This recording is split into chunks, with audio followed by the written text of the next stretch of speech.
Hello everyone, welcome back to the Aryan 45 education. आज मैं discuss करने वाला हूं 20 अगस्त 2023 को पूछे गए सीटेट 2023 में मैथमेटिक्स के क्वेश्चन। मैं आप लोगों को सभी क्वेश्चन कराने वाला हूं। सबसे पहले मैं वो क्वेश्चन हल करवाने वाला हूं जिन्हें एग्जाम में आप लोगों को सॉल्व करना पड़ा। उसके बाद मैं मैथ CDP की क्वेश्चन डिस्कस करने वाला हूँ। तो देखिए पहला क्वेश्चन है 100 में से एक पूर्ण संख्या जोड़ी जाती है, फिर वही संख्या 100 में से घटा दी जाती है। इस प्रकार प्राप्त हुई दोनों संख्याओं का योगफल है। ठीक है, क्या कहा गया है? 100 में से एक पूर्ण संख्या जोड़ी जाती है, फिर वही संख्या 100 में से घटा दी जाती है। तो आप लोगों को क्या करना है, इसमें जो पूर्ण संख्या है उसे मान लीजिए x। मान लीजिए जो पूर्ण संख्या है वो x है। ठीक है, अब प्रश्न के अनुसार हल करिए। 100 में एक पूर्ण संख्या जोड़ी जाती है। ठीक है, ये तो हो गया। फिर कहा गया है यहाँ से फिर वही संख्या 100 में से घटा दी जाती है। फिर वही संख्या 100 में से घटा दी जाती है। इस प्रकार प्राप्त हुई दोनों संख्याएं, तो एक ये प्राप्त हो गया, एक ये प्राप्त हो गया। ठीक है, 100 में x जोड़ेंगे 100 + x, 100 में x घटाएंगे 100 - x। इस प्रकार प्राप्त हुई दोनों संख्याओं का योग, तो इनका योगफल ज्ञात करना है। बस आप लोगों को यही करना है। देखिए यहाँ से कोष्टक हटा देंगे 100 + x + 100 - x। x तो कट जाएगा, 100 में 100 जोड़ेंगे, क्या आपका आंसर आएगा? 200। ठीक है, तो आपका पहला क्वेश्चन जो है उसका ऑप्शन नंबर ए सही है, 200। ठीक है, क्वेश्चन नंबर 2 देखिए। इस टाइप का क्वेश्चन बहुत बार एग्जाम में पूछा जाता है। 100 लाख को निम्नलिखित रूप में भी जाना जाता है। मतलब कि ये पूछा गया है 100 लाख को और क्या पढ़ सकते हैं। तो देखिए, तो सबसे पहले ये जान लीजिए 100 लाख, 200 लाख, 387 लाख, 500 करोड़, 200 करोड़, ये लिखते कैसे हैं? आप लोग ये तो जानते होंगे, इकाई, दहाई, सैकड़ा, हज़ार, 10,000, लाख। तो यहाँ पे क्या आ गया आपका? लाख। ठीक है, इकाई, दहाई, सैकड़ा, हज़ार, 10,000, लाख। अब आपको लिखना है क्या? 100 लाख। ठीक है, यही लिखना है। तो आप लोग जहाँ पे लाख आ रहा है वहाँ पे लिख दीजिए 100। यहाँ पे लिख दिया 100। अब जितने स्थान बचे हुए हैं वहाँ पे जीरो लिख दीजिए, 1 2 3 4 5। ये आपका हो गया 100 लाख। तो एक के आगे कितने जीरो हैं? 3 4 7 जीरो हैं। 1 2 3 4 5 6 7, ये हो गया आपका 100 लाख। अब इसी को और क्या पढ़ेंगे, ध्यान से देखिएगा। इकाई, दहाई, सैकड़ा, हज़ार, 10,000, लाख, 10 लाख, करोड़, यानी ये कितने के बराबर है? 1 करोड़ के बराबर है। ठीक है, तो ऑप्शन देखिए 1 करोड़ है आपका ऑप्शन नंबर सी जो है सही हो जाएगा, 1 करोड़। फिर से देखिए, जैसे आप लोगों को लिखना है 200 लाख। 200 लाख कैसे लिखेंगे, मैं आप लोगों को फिर से बता देता हूँ। इकाई, दहाई, सैकड़ा, हज़ार, 10,000, लाख। तो लाख आपका आ गया। ठीक है, अब जहाँ पे लाख है वहाँ पे लिख दीजिए 200। बस आप लोगों को कुछ नहीं करना है, जो बचा हुआ है सबके स्थान पे लिख दीजिए 0। ठीक है, 1 2 3 4 5, तो ये आपका हो गया 200 लाख। ठीक है, जैसे आप लोगों को लिखना है 100 करोड़। 100 करोड़ लिखना है, कैसे लिखेंगे? इकाई, दहाई, सैकड़ा, हज़ार, 10,000, लाख, 10 लाख, करोड़। तो यहाँ पे करोड़ आ रहा है, यहाँ पे लिख दीजिए 100। ठीक है, बाकी के स्थान पे 0, 1 2 3 4 5 6 7, ये आपका हो गया 100 करोड़। ठीक है, एक चीज़ और नोटिस कर लीजिए कि आप लोग अंतर्राष्ट्रीय प्रणाली में इसे कैसे लिखते हैं। ठीक है, इंटरनेशनल नंबर सिस्टम 1 10 100। ठीक है, 1000 10,000। ठीक है, 1 10 100 1000 10,000, उसके बाद 100,000, उसके बाद आता है आपका 1 मिलियन, उसके बाद 10 मिलियन। ठीक है, तो यानी यहाँ पे क्या है आपका 1 मिलियन।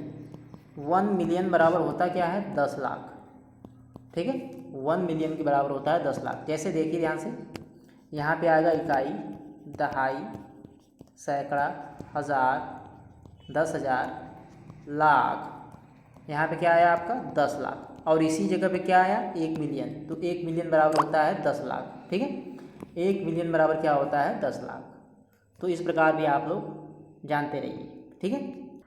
क्वेश्चन नंबर 3 देखिए, रुबीना ने कार से 16:50 बजे अपनी यात्रा शुरू की और उसी दिन 21:15 बजे अपनी यात्रा समाप्त की, ठीक है। शुरू कब की? 16:50 बजे और समाप्त की 21:15। यात्रा पूरा करने में लिया गया समय, यानी टोटल समय आप लोगों को पूछा गया है, ठीक है। तो देखिए ध्यान से, पहले एक चीज़ नोटिस कर लीजिए, जैसे ही रात में नाइट में 12 बजता है तो वहाँ पे AM लिखते हैं, और जैसे ही दिन में 12 बजता है तो वहाँ पे लिखते हैं PM। ये आप लोग ध्यान दीजिएगा, ठीक है। अब आ जाइए क्वेश्चन पे।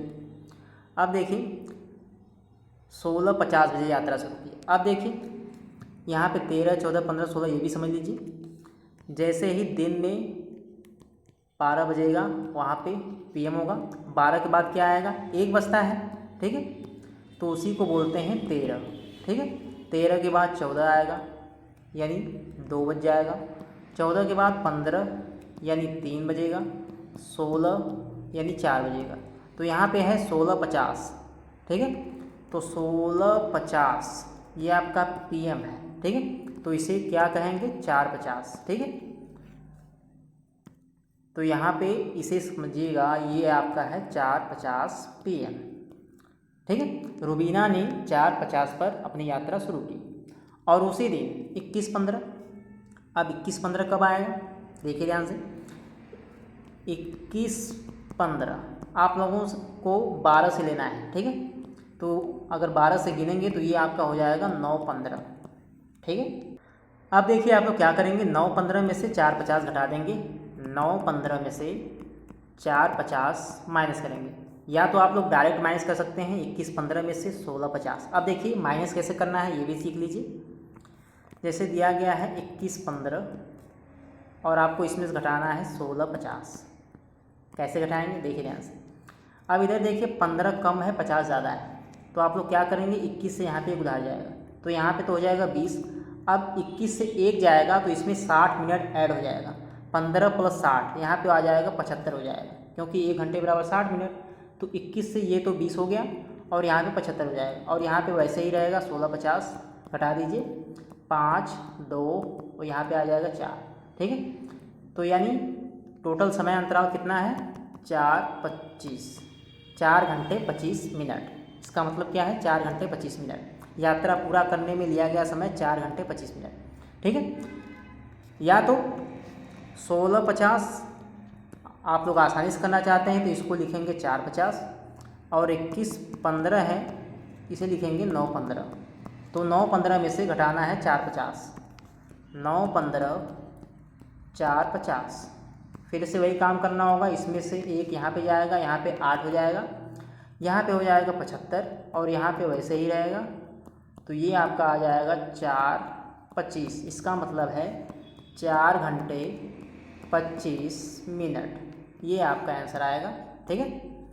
ऑप्शन नंबर C आपका सही है, 4 घंटे 25 मिनट। आप लोगों को जो तरीका अच्छा लगे उस तरीके से हल कीजिएगा। बस आप लोगों को ये मालूम होना चाहिए कि यहाँ पे क्वेश्चन में देखिएगा उसी दिन की बात हो रही है, ये आप लोग ध्यान दीजिएगा। क्वेश्चन नंबर 4 देखिए, नीचे दिए गए पैटर्न में लुप्त संख्या है। नीचे दिए गए पैटर्न में लुप्त संख्या है, आप लोगों को मिसिंग नंबर यहाँ पे याद करना है। ये रीजनिंग का क्वेश्चन है, देखिए ध्यान से इसे कैसे हल करेंगे। यही दिया गया है 1, 6, 15, 45, 66, 91। तो आप लोग डिफरेंस चेक करिए, यहाँ पे 5 का डिफरेंस है, यहाँ पे देखिए 9 का डिफरेंस है, और यहाँ पे तो आप लोगों को बताना ही है। यहाँ पे देखिए 21 का डिफरेंस है, और यहाँ पे डिफरेंस चेक करेंगे 25 का डिफरेंस है। 66 में 25 जोड़ेंगे तब आपका 91 आएगा, ठीक है। ध्यान से देखिएगा, 5 का गैप है 1 और 6 में, 6 और 15 में 9 का गैप है, ठीक है। अब थोड़ा सा और ध्यान से देखिएगा, इन दोनों के बीच कितने का गैप है? 4 का, और यहाँ पे भी 4 का है, ठीक है। तो यहाँ पे भी 4 का ही बनेगा, तो 9, 4, 13। तो 15 में क्या ऐड करेंगे? 13। 15 में 13 जोड़ देंगे तो आपका क्या आएगा? 28। तो यही आपका आंसर बनेगा 28।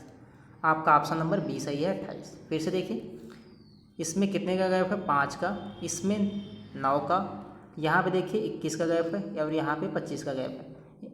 तो इन सभी में देखिए 4 का गैप है, यहाँ पे भी 4 का गैप है, तो यहाँ पे भी 4 का गैप बनेगा। 9 4 13, 15 में 13 जोड़ेंगे, क्या आएगा आपका 28। ये आपका बनेगा 28 आंसर। ठीक है। क्वेश्चन नंबर 5 देखिए, ये तो काफ़ी आसान क्वेश्चन है। बढ़ते हुए क्रम में भिन्नों का चयन कीजिए। ठीक है, 3 भिन्न दी गई है यहाँ पे, 1/2, 1/3, 1/4, यही 3 दिया गया है। आप लोगों को पता है कि 1/2 सबसे बड़ा है, 1/3 उसके बाद। आप लोगों ने तो ये तो पढ़ा होगा 1/2। अब इसी में 3 भाग कर देंगे तो ये तो छोटा हो जाएगा, 1/4 करेंगे तो और छोटा हो जाएगा।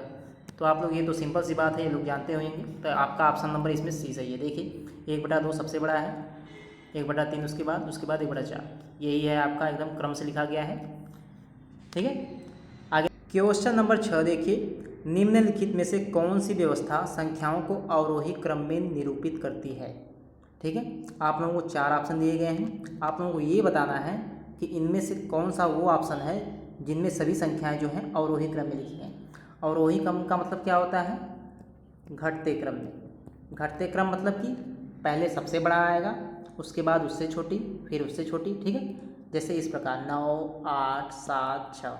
ठीक है, ये है आपका अवरोही क्रम। तो इसमें देखिए 6 संख्याएं लिखी गई हैं। कितनी संख्याएं? 6 संख्याएं, 1 2 3 4 5 6, सभी ऑप्शंस में 6 संख्याएं हैं। ठीक है, तो देखिए इनमें आप लोगों को बताना है कौन सबसे बड़ी संख्या है, उसके बाद उससे छोटी, उसके बाद उससे छोटी। ठीक है, ये आप लोगों को ढूंढना है। तो देखिए ध्यान से, दूसरा ऑप्शन देखिए, इसमें 1.05 से शुरू किया गया है, यानी यहाँ पे तो छोटी संख्या से स्टार्ट किया गया है। ये तो आपका गलत है, क्योंकि सबसे बड़ी जो है 10.5 है, यानी दूसरा ऑप्शन तो एकदम गलत है। अब देखिए पहला ऑप्शन चेक करिए, पहले 10.5 है, ये तो सही है।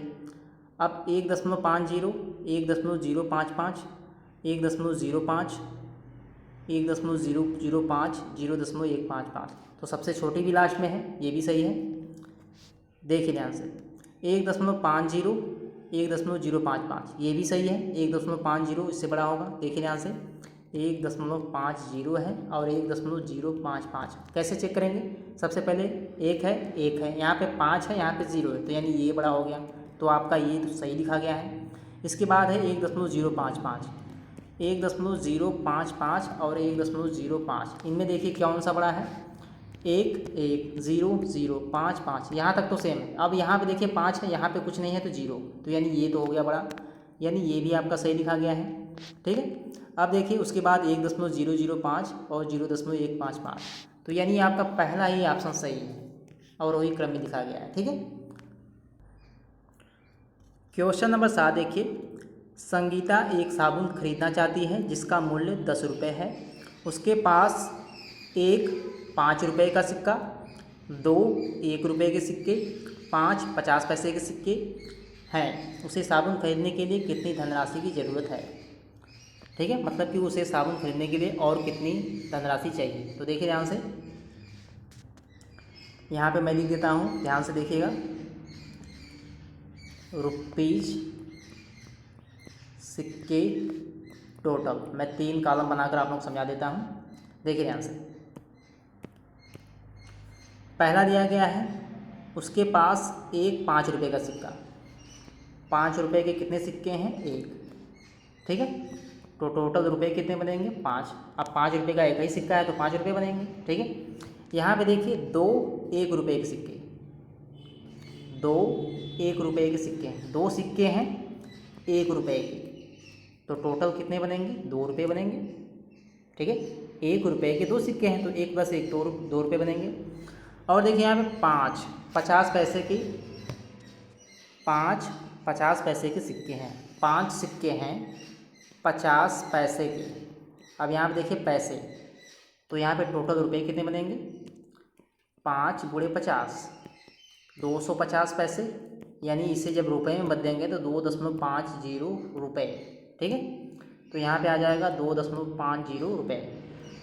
तो टोटल कितना आया है, इन्हें जोड़ दीजिए। मैं आप लोगों को ऐसे लिख देता हूँ, 5 + 2 + 2.50, जोड़ेंगे तो ये आपका आ जाएगा 9.50 रुपये। ठीक है, तो उसके पास पहले से कितना है? 10 है। ठीक है, सॉरी, साबुन खरीदने के लिए कितना चाहिए? 10 रुपये, और उसके पास है कितना? 9.50। घटा दीजिए और कितना चाहिए 0.50 रुपये, यानी उसे कितना चाहिए 0.50 रुपये, इतने की ज़रूरत है उसे। ठीक है, तो ऑप्शन देखिए कौन सा ऑप्शन सही है आपका। ऑप्शन नंबर बी आपका सही है 0.50 रुपये। ठीक है, क्वेश्चन नंबर 8 देखिए, काफ़ी अच्छा क्वेश्चन है ये। एक वर्ग की भुजा 5 सेंटीमीटर है, एक वर्ग की भुजा 5 सेंटीमीटर है। यदि इस वर्ग की भुजा को 2 गुनी कर दी जाए तो नया क्षेत्रफल कितने गुना हो जाएगा। तो देखिए एक वर्ग है जिसकी भुजा 5 सेंटीमीटर है। ठीक है, एक वर्ग है जिसकी भुजा 5 सेंटीमीटर है। अब सभी 5 हो जाएंगे क्योंकि ये वर्ग है। वर्ग का क्षेत्रफल क्या होता है, भुजा का स्क्वायर। तो वर्ग का क्षेत्रफल क्या हो जाएगा यहाँ से 25 सेंटीमीटर स्क्वायर। अब कहा गया है कि यदि भुजा 2 गुनी कर दी जाए, भुजा को 2 गुनी करना है। भुजा क्या है 5, 5 का 2 गुना करेंगे क्या आएगा आपका 10। तो अब क्षेत्रफल कितना बनेगा, भुजा का स्क्वायर यानी 10 का स्क्वायर कितना बनेगा 100 सेंटीमीटर स्क्वायर। तो पूछा गया है कितने गुना हो गया। तो देखिए ध्यान से, पहले 25 था क्षेत्रफल, अब हो गया 100, तो कितने गुना हो गया 4 गुना हो गया। तो आपका ऑप्शन डी सही है 4 गुना। ठीक है, काफ़ी सिंपल सा क्वेश्चन है। नहीं समझ में आया फिर से देखिए, एक वर्ग है जिसकी भुजा है 5 सेंटीमीटर वर्ग, तो वर्ग का क्षेत्रफल क्या होता है भुजा का स्क्वायर। तो इसका क्षेत्रफल निकालेंगे तो ये आएगा आपका 25 सेंटीमीटर स्क्वायर। कंडीशन है भुजा का 2 गुना करना है तो हो जाएगा 10। तो फिर से क्षेत्रफल निकालेंगे तो आप कितना आएगा 100 आएगा। तो पहले 25 अब 100, कितने गुना हो गया 4 गुना। ऑप्शन नंबर डी सही है आपका। ठीक है, क्वेश्चन नंबर 9, प्रियदर्शनी ने 4.8 किलोग्राम बादाम, 250 ग्राम किशमिश, 3.5 किलोग्राम काजू को मिला दिया तथा इस मिश्रण के बराबर बराबर 3 दर्जन पैकेट बना दिए। प्रत्येक पैकेट का भार क्या है। देखिए ध्यान से, अब इस क्वेश्चन को हल करने के लिए सबसे पहले आप लोग ऑप्शन देखिए। सभी ऑप्शन ग्राम में दिए गए हैं। तो यहाँ पर सभी जो यहाँ पे दिए गए हैं बादाम काजू किशमिश, आप लोगों को ग्राम में बदल देना है। ठीक है, देखिए ध्यान से, सबसे पहले बादाम कितना है 4.8 किलोग्राम। अब इसे आप लोग बदलेंगे ग्राम में। तो आप लोग जानते हैं 1 किलो बराबर 1000 ग्राम, तो 4.8 किलोग्राम है, तो 4.8 गुणे 1000। ठीक है, तो ये आ जाएगा आपका 4800 ग्राम। ठीक है, तो पहला तो आपका आ गया 4800 ग्राम। ठीक है, दूसरा है किशमिश। अब किशमिश देखिए, किशमिश आपका ग्राम में दिया ही गया है तो ये तो आपको बदलना नहीं है, ये आपका सही है। तीसरा है आपका काजू, इसे ही बदल लीजिए। काजू दिया गया है 3.5 किलोग्राम, तो ये जब बदलेंगे तो ये आपका आ जाएगा 3500 किलोग्राम, 3500 ग्राम आएगा, सॉरी। ठीक है, तो तीनों आपका ग्राम में बदल गया है। तीनों आप लोग ऐड कर लीजिए, 1 2 3, तीनों ऐड कर लीजिए। 4800 2500 3500, 4800 2500 3500 ऐड कर लीजिए। 0 0 8 5 13 5 18 4 2 36 9 1 10, तो कितना आ गया 10,800 ग्राम। टोटल वज़न कितना है 10,800 ग्राम। तो यहाँ पे कहा गया है इस मिश्रण के बराबर बराबर 3 दर्जन पैकेट बनाए गए। तो इसका जो टोटल आया है भार, इसका बनाना है 3 पैकेट, वो भी बराबर बराबर, सॉरी 3 दर्जन पैकेट बनाना है। ठीक है, तो ध्यान से देखिएगा, 10,800 का बनाना है 3 दर्जन पैकेट। 3 दर्जन मतलब 3 गुणे 12 यानी 36 पैकेट। ठीक है, 3 दर्जन मतलब 36 पैकेट, तो 36 से इसमें भाग कर देंगे। 36 से जब भाग करेंगे तो ये आपका आ जाएगा 300 ग्राम। ठीक है, तो यहाँ पे पूछा गया है प्रत्येक पैकेट का भार 300 ग्राम आपका आएगा। ऑप्शन नंबर सी आपका सही है, 300 ग्राम। ठीक है, अब आगे देखिए क्वेश्चन नंबर 10। क्वेश्चन नंबर 10 देखिए, निम्नलिखित तालिका को पढ़िए। ठीक है। यहाँ पे आप लोगों को रक्त समूह दिया गया है और उस रक्त समूह से रिलेटेड विद्यार्थियों की संख्या दी गई है। ठीक है। जैसे ए में 9 विद्यार्थी हैं, बी रक्त समूह वाले 6 विद्यार्थी, ओ रक्त समूह वाले 12, ए बी 3 विद्यार्थी हैं, कुल 30 हैं। पूछा गया है सबसे अधिक और सबसे कम पाए जाने वाले रक्त समूहों का अनुपात। तो सबसे अधिक देखिए कहाँ पे है, सबसे अधिक देखिए यहाँ पे 12 है। ओ रक्त समूह में 12 विद्यार्थी हैं जो कि सबसे अधिक हैं, सबसे अधिक 12 हो गया। 12 अनुपात याद करना है, इसलिए 12 रेशियो। सबसे कम देखिए कहाँ पे है, सबसे कम यहाँ पे है 3, काट देंगे तो ये आपका 3 से काट देंगे, 3 चौके 12, 3 एकम 3, तो 4:1 बनेगा। आपका ऑप्शन नंबर सी सही है, 4:1। ये आपका काफ़ी आसान क्वेश्चन है। तो ये था आज का लास्ट क्वेश्चन। बाकी के क्वेश्चन मैं अगली वीडियो में डिस्कस करने वाला हूँ, क्योंकि वीडियो जो है बहुत ज़्यादा लंबी हो रही है। तो अगर आप लोगों को वीडियो अच्छी लगी हो तो वीडियो को लाइक करिएगा, वीडियो को अपने दोस्तों को शेयर करिएगा और चैनल को जरूर सब्सक्राइब करिएगा, क्योंकि मैं आगे भी और भी इंपॉर्टेंट क्वेश्चन लेकर आने वाला हूँ। तो मिलेंगे नेक्स्ट वीडियो में। वीडियो देखने के लिए आपका बहुत बहुत धन्यवाद।